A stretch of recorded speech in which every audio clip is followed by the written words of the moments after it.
silakan, silakan Pak. Terima kasih buat tim.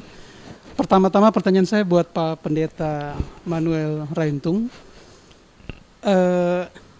Barangkali memang sudah garanti ya bahwa kerukunan umat beragama itu ya startingnya saya pikir dari gereja untuk kalangan kita sebagai orang-orang Kristen. Begitupun dengan Muslim, startingnya juga itu dari masjid. Maksudnya pembinaan-pembinaan itu kalau turun ke warga pasti, karena Indonesia dengan jumlah penduduk ini sangat agamis Pak. Mendengarkan apa kata ulama kalau di Muslim, mendengarkan apa kata pendetanya kalau di Kristen. Nah, saya mau tahu sejauh mana peran gereja ini Pak, membina jemaatnya untuk tidak terlibat dalam urusan-urusan yang sifatnya provokatif untuk saling bermusuhan satu dengan yang lain. Itu pertama. Kedua buat Prof. Dede, kalau gangguan di dalam negeri saya kira Prof, Bapak-bapak ini saya pikir pahlawan lah untuk menjaga kerukunan. Pertanyaan saya secara global ini Pak, gangguan dari luar ini yang luar biasa Pak, kita rasakan sekarang. Kalau dulu kita ribut soal ISIS, sekarang isu-isu Taliban. Nah, bagaimana Pak memfilter ini dari dalam negeri? Bagaimana Prof? Silakan.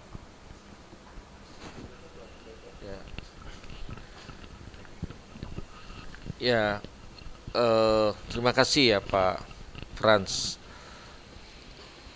Saya kira semua kelembagaan umat gerejawi itu punya program membangun atau membina sumber daya insani supaya menjadi manusia unggul semua, ya, manusia beriman yang sungguh-sungguh berkualitas, berintegritas, ya.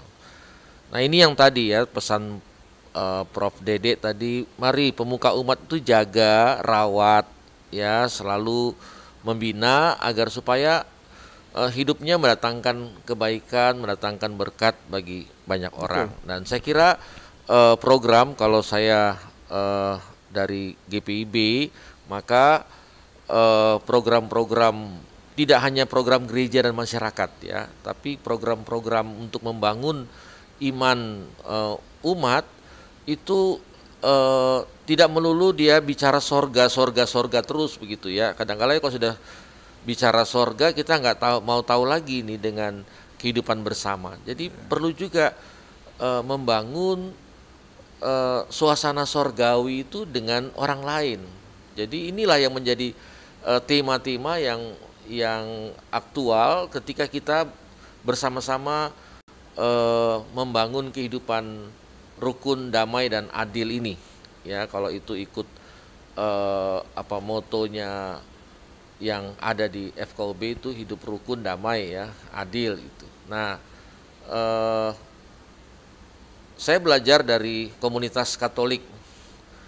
Dia menghayati Pancasila tahun, ya. Kalau di gereja kami, Prof, itu juga ada ya menghayati. Seperti kemarin hari Minggu tuh khotbahnya bagaimana nilai Pancasila, karena mau menjelang hari kesaktian. Jadi gitu ya. Bagaimana nilai Pancasila ini dikedepankan, nilai Pancasila ini dikedepankan itu dalam pengertian yang sederhana saja untuk bisa ini kita melakukan gerakan kemanusiaan di tengah-tengah pandemi ini. Ini kan pandemi ini nggak ada yang tidak dapat atau tidak menghadapi, semuanya sama-sama menghadapi. Jadi nilai Pancasila itu berwujud pada mengarahkan umat ini untuk bisa menjadi saksi bagi semua orang, menolong semua orang. Tadi juga Prof menyampaikan begitu.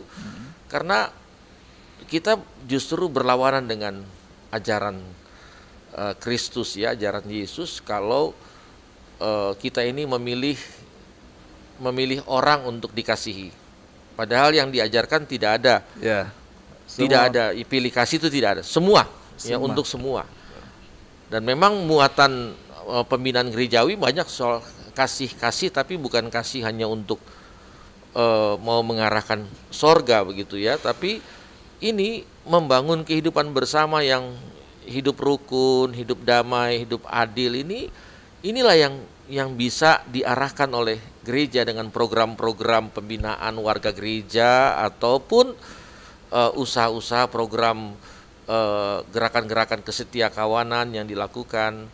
Saya kira kalau gereja itu setiap minggu, kalau Muslim setiap Jumat, kami setiap minggu itu tema-tema topik itu juga sudah ada ya dalam hal pasti karena ada pemahaman iman gereja, negara dan bangsa. Gereja, negara dan bangsa. Itu bisa 1-3 bulan itu menjadi pokok permenungan.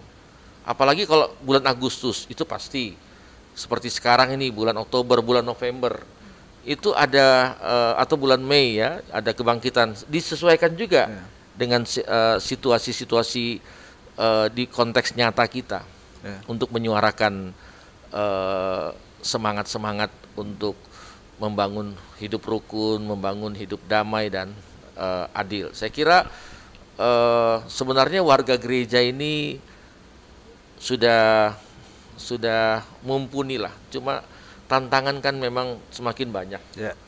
Ya, tantangan semakin banyak. Kalau akibat pandemi sekarang ini kan orang susah. Nah, di tengah-tengah kesusahan ini, integritas beriman ini memang juga harus juga ya. Makanya oke, imun ya, oke, kita juga aman ya, iman juga jangan sampai dikesampingkan. Jadi itu harus berjalan bersamaan sekarang ini. Kalau menurut saya ya, harus gereja tidak boleh tinggal diam. Ada memang kelompok gerejawi yang ya terus terang aja selalu hanya ngomong sorga melulu begitu ya, sorga melulu begitu. Ini nggak ada yang ngelihat yang sesamanya. Karena itu dia harus open, harus terbuka ini gereja dengan masyarakat. Karena gereja juga adalah masyarakat. Jadi jangan sampai dipisahkan. Semua orang mengakses apa hari ini, jam ini kita tidak tahu. Jangan-jangan ada di antara warga Jakarta yang sedang chatting dengan ISIS. Kita nggak tahu. Jangan-jangan ada warga Jakarta yang sedang chatting dengan Taliban. Kita nggak tahu juga. Dan sekarang di kota Jakarta hari ini ada 5.000 pengungsi Afghanistan. 5.000 hari ini. Kalau virus gampang divaksin. Tapi kalau virusnya virus ideologi, itu kan mengganggu. Taliban itu kan domestikisasi perempuan. Perempuan dimasukkan ke rumah. Di kita kan ekstensifikasi perempuan, kita keluar rumah.